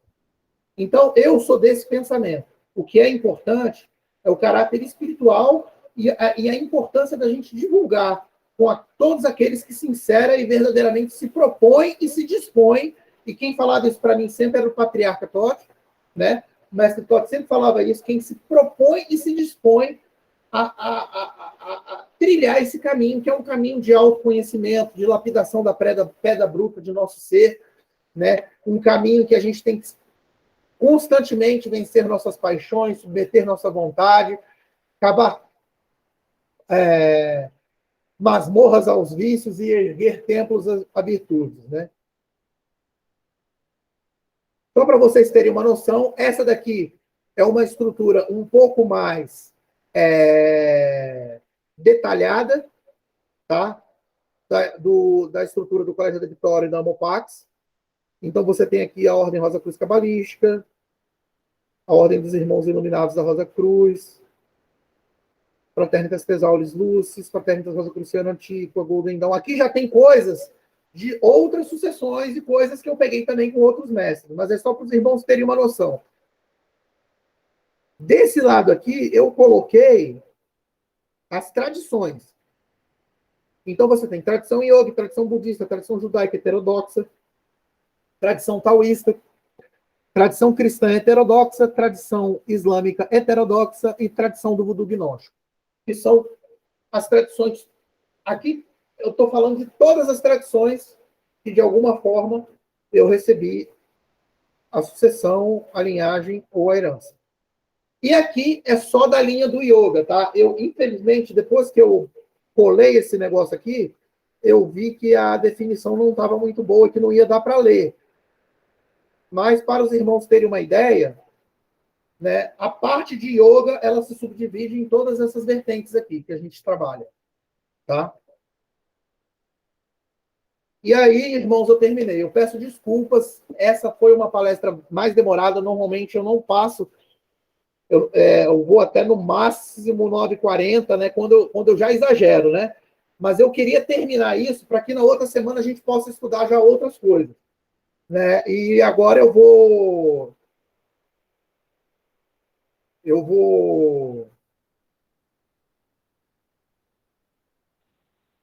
fechar aqui, parar o compartilhamento, interromper a gravação, e aí eu abro para perguntas depois que eu interromper a gravação. Eu queria agradecer a todos os irmãos, em especial, queria agradecer a participação da Matriarca Chaya, né? E eu desejo que os irmãos tenham, de fato, podido ter um esclarecimento dessas tradições e dessas ordens e de como todas essas tradições chegaram aqui no Brasil.